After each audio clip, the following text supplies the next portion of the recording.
When someone asks you how you're going, do you ever answer with, so busy? Does busyness mean success to you? Or does it mean you're just not paying attention? Tune in and find out. Welcome to Inner Business, the podcast that delves deep into the soul of entrepreneurship. My name is Selena Woodward, seasoned business owner, qualified business coach, and intuitive guide. I'm going to offer you actionable steps to increase your revenue whilst we explore how you are showing up in your business. Let's explore the blocks and connect the dots on your journey to business fulfillment.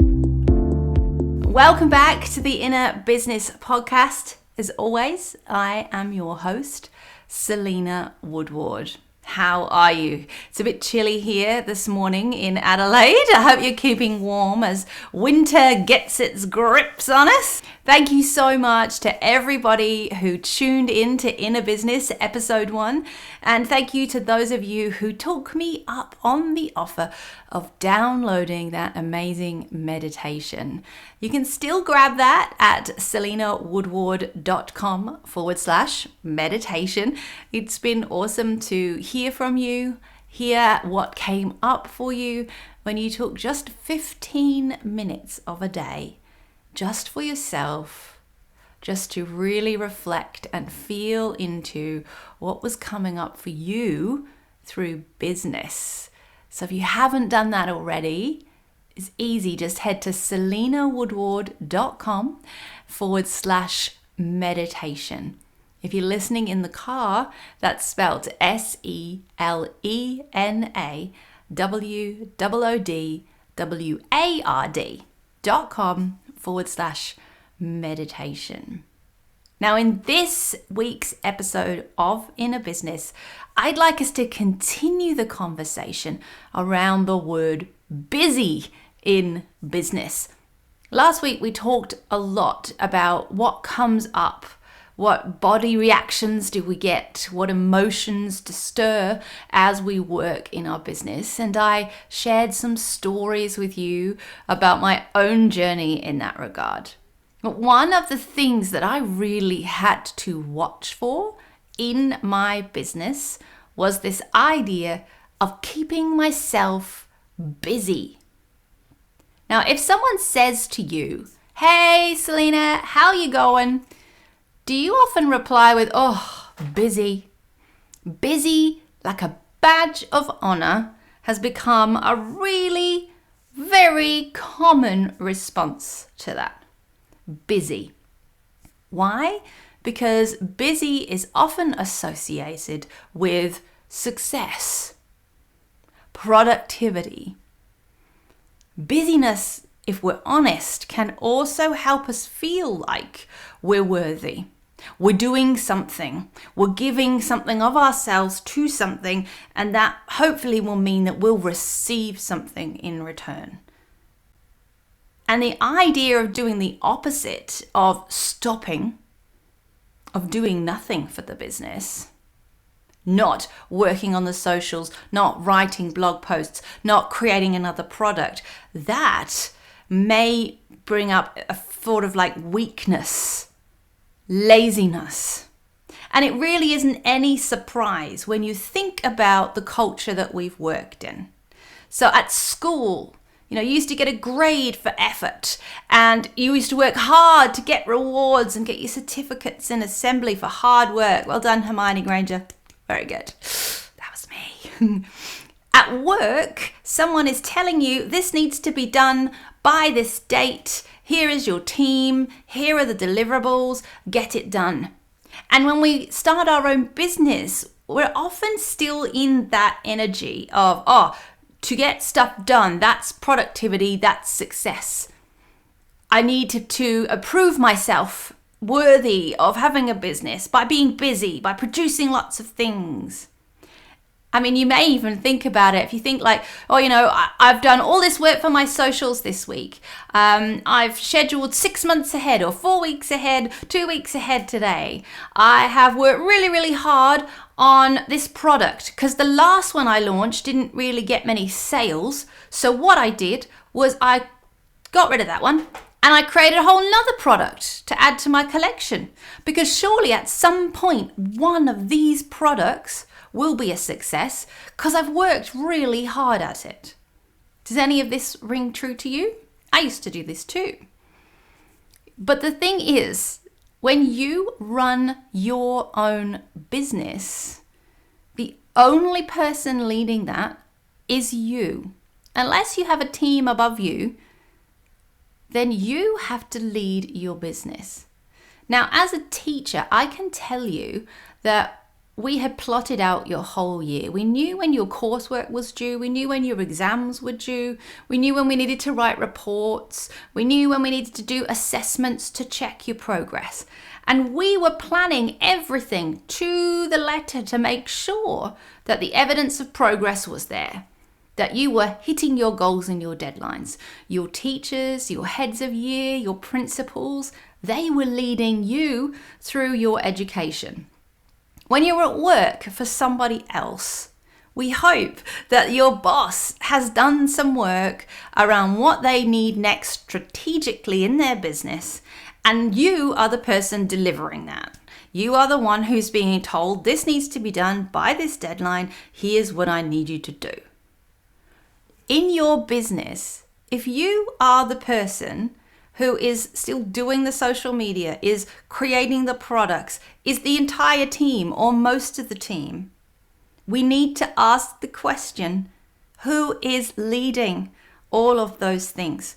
Because it is very, very easy to get caught up in this energy of being busy equals productivity equals success.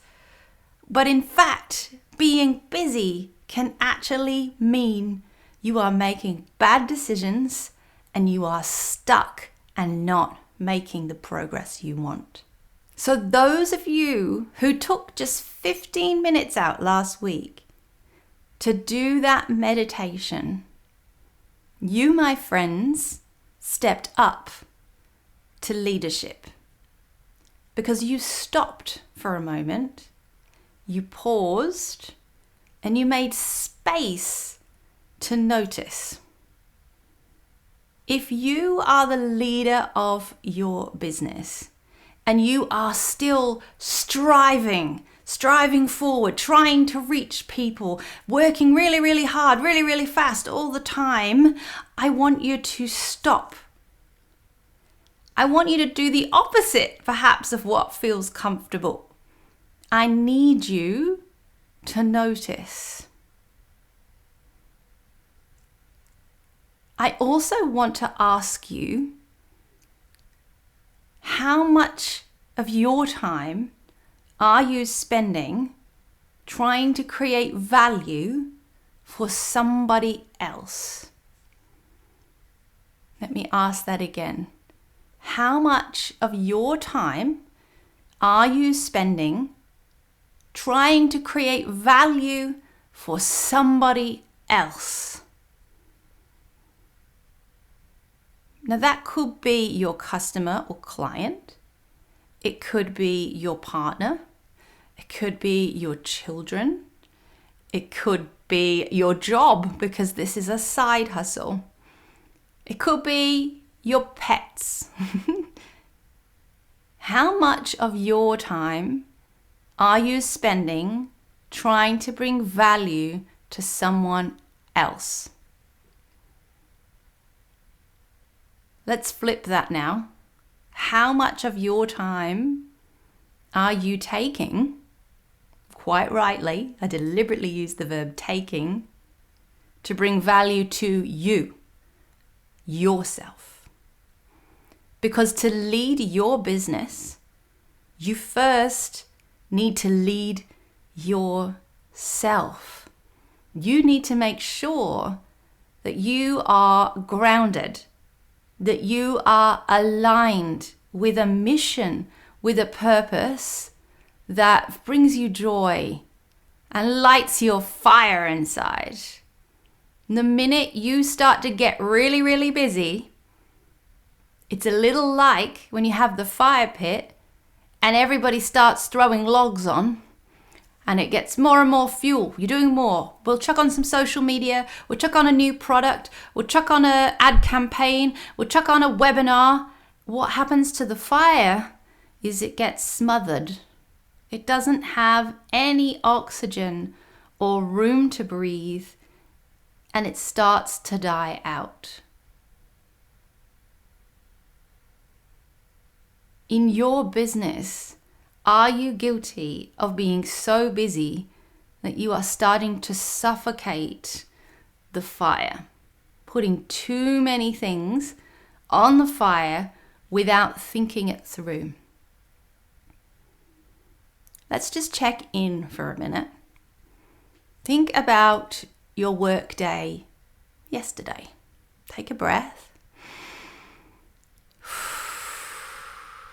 And think about work yesterday, the day before. Watch yourself going about your daily activities. And notice, what kind of energy is the person you're remembering bringing? Notice the thoughts that are popping into your head. Oh, yeah, I had to do that, and I had to do this, and I had to do that. Oh, then this happened, and I just couldn't. Oh, my goodness. Oh, I feel really guilty. What emotions are coming? What worries? Think about your body language. Can you remember sitting excitedly at your desk or greeting a client really happily? Or do you remember feeling really achy and tired and heavy? Were you taking big, expansive breaths during your day? Or were you just,